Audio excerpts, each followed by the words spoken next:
श्री क्षेत्र रिद्धपूर येथे काशी नदीवर जलसंधारण विभागांतर्गत बंधाऱ्याचे अंदाजे 1.25 कोटी रुपयाचे बांधकाम एका महिन्यापूर्वी बांधकाम करण्यात आलं. बांधकाम करतेवेळी ठेकेदार यांनी मौजा रिद्धपूर शेत सर्वे नंबर 67/6 काशी नदीला लागून असणाऱ्या शेतात त्या बांधकामाचं साहित्य व वाहनाची ये-जा झाल्यामुळे शेतीचं मोठ्या प्रमाणात नुकसान झालं असल्यामुळे शेत कोरल्या गेल्यामुळे शेतातील माती वाहून गेली. त्यामुळे शेतात पेरणीसुद्धा करता आली नाही. त्यामुळे आर्थिक नुकसान झालं आहे. नुकसान भरपाई देण्यात यावी व शेत पूर्ववत समतोल करून द्यावा व रस्त्याच्या संदर्भात कायमस्वरूपी तोडगा काढण्यात यावा. या मागणीसंदर्भात राज्याचे उपमुख्यमंत्री देवेंद्र फडणवीस, मुद्रा व जलसंधारण मंत्री संजय राठोड, राज्यसभा खासदार अनिल बोंडे, आमदार देवेंद्र भुयार, तहसीलदार मोर्शी, उपविभागीय जलसंधारण अधिकारी मोर्शी यांना महंत श्री रजधर वायदेशकर महानुभाव व महंत श्री पाचराऊत बाबा यांनी निवेदन देऊन 7 दिवसाच्या आत यावर तोडगा काढावा, अन्यथा आमरण उपोषण करण्याचा इशारा निवेदन देऊन करण्यात आला.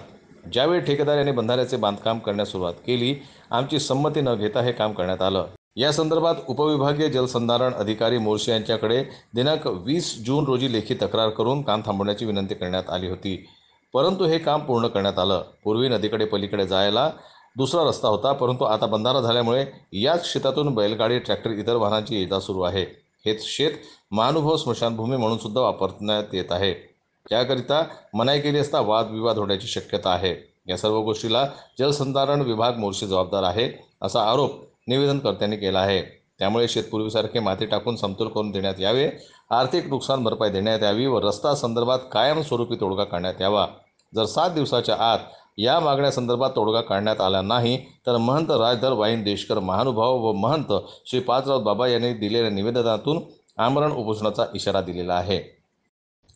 जनमत न्यूजकरिता मोर्शी तालुका प्रतिनिधी सचिन डावके यांची रिपोर्ट.